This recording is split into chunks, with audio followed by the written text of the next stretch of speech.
Pistons and Celtics called by the Kevins, Harlan and McHale, with Kristen Ledlow working the sidelines, and then the Grizz and the Suns with Brian Anderson, Brent Berry, Reggie Miller, and Jamie Maggio. Here in Atlanta, TNT NBA Tip-Off is presented by Auto Trader, Ernie Johnson, Charles Barkley, Kenny the Jet Smith, Shaquille O'Neal.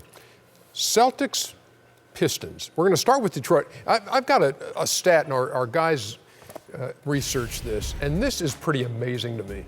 In their first 27 games, these guys were allowing just under 96 points a game, and over the last 20, 14 points worse. Shaq, how does that happen? How does a team go from allowing 96 to 110 in the span of 20 games? Well, it's surprising. I'm going to use the word lack of focus, but I played for Stan Van Gundy. He's a guy that will definitely get you prepared for the game with stats, with films, with the things that he says. And, you know, this one is just, you know, I have to put this onus on the players. You know, they just have to step up and you know, do a little bit better. Because if you look at that roster, they're pretty talented. You know, we thought that they were going to do a whole lot better.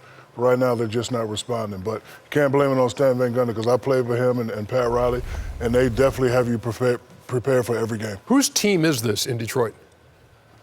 Well, it's. I mean, I'm not a guy. Look at the Celtics. That's Isaiah Thomas's team. Yeah, you know, I'm not a guy who kind of does that. Everyone has roles. Isaiah Thomas's role is to score. You know, if you say whose team is it to defend, Isaiah Thomas's name wouldn't come up. So everybody has their role, and everybody has different roles. And some guys are scoring, get the name of their team. But I just think if you look at Detroit as well, usually that comes down to lack of trust.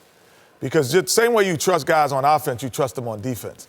So, like, if I'm told my assignment is to send a guy baseline, and I said Shaq's going to be there to cut him off baseline, and he's not there, then the next time I go, well, I'm going to play him a little straight up. Then Shaq comes over, and now he beats me middle. So all of a sudden you have like a snowball or avalanche of guys not trusting each other. So to me, when you go up 14 points in that short span, to me it feels like that you don't trust each other, you don't trust what's going on, and there's some dissension because of that. Why is this team 4 games worse than they were a year ago? Well, I disagree with Kenny. Every team has to have a guy.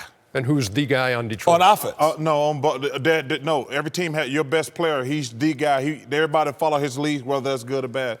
To me, the best player on Detroit is Andre Drummond. He, to me, is a stud. He's in a conversation every year with All-Star. I think the biggest problem with the Pistons is they got a lot of guys who think they're better than they are. That's what I think their problem is. You know, they got guys who got money, and people are like, whoa, I make money. I'm a star. I'm a good player. Instead of earning that respect. Like I tell you, the guy I love in the NBA this year is DeMar DeRozan. Gets that big money.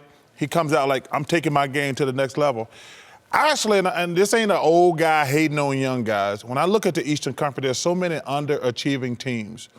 I think what's happening in the NBA is now everybody's making so much money earning now. There's no need to want to be great anymore.